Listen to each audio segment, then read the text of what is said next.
Florida, Kentucky. Kentucky favored by 1.5. This one high noon on ESPN. I talked myself into Kentucky before the start of the season. I really did.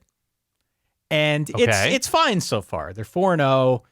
The murderer's row here, Ball State, Eastern Kentucky, Akron, and Vandy. Not getting much out of that. No. Not getting much out of that. Basically, we know nothing about the Cats. Whether or not they're going to hold up against a good team or not. That's all to say that Florida may not be a good team per se, but the defense has been really solid. The offense still sort of figuring itself out. One of the bigger surprises to me this season is that Devin Leary has just sort of been okay. He's got a 59% completion percentage, a 9-to-5 touchdown to interception ratio. Ray Davis, the running back transfer from Vandy, has actually been the bigger transfer success so far this season. Should this be considered a big dog, and where do you come down in this game?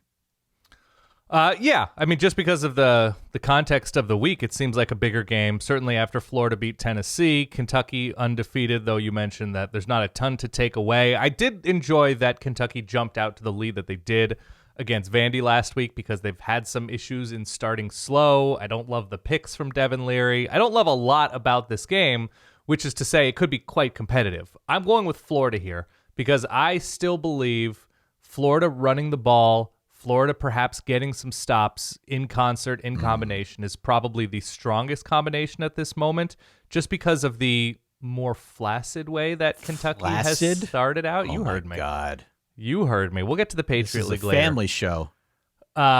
So that is what gives me a little bit of pause, where Florida seems to be more tested given the win over Tennessee, given they've been to Utah and lost, mind you, and didn't look good in the process, but they're more tested, and so I trust that a little bit more.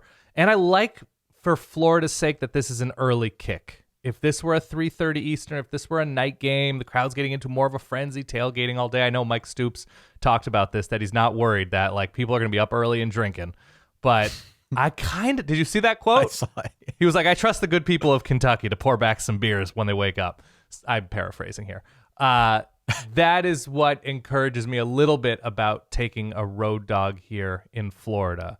I think they know themselves better than Kentucky knows themselves, and I get a little bit worried, and I don't love this quarterback matchup because of Devin Leary's picks thus far early on, but I'm gonna give it to Florida just because, I don't know, somebody's got to win, and I like a couple of elements of Florida, maybe a touch more than I like what Kentucky has. Well, you're right to say that we know a lot more about Florida than we do Kentucky. I think that goes without saying. If you are a Patreon subscriber out of forballers.com, last Thursday we spent like 25 odd minutes talking about specifically the Florida offensive footprint and what it looks like, what they're trying to do, what's working, what's not working, and where they needed to try and rectify things moving forward.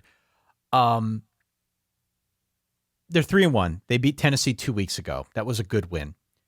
I was hoping that the game against Charlotte would give us a more resounding win with some new concepts on offense. Let down, look ahead, Tide. Believe in the universe. Believe in the occult. I bet money and lost on that assumption.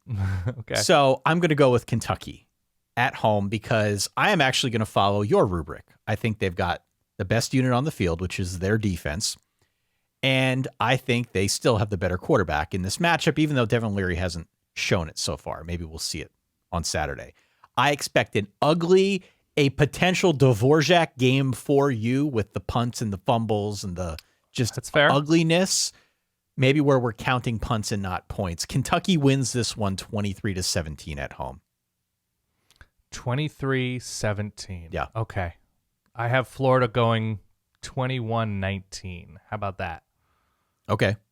But ugly, right? It's going to be ugly and low scoring. I think it'll be like 7-3 at halftime, 10-8 at half, something like that. I don't know where we are in terms of my final score being realistic with my halftime score. But yes, low scoring. I don't think either one of these teams scores 30.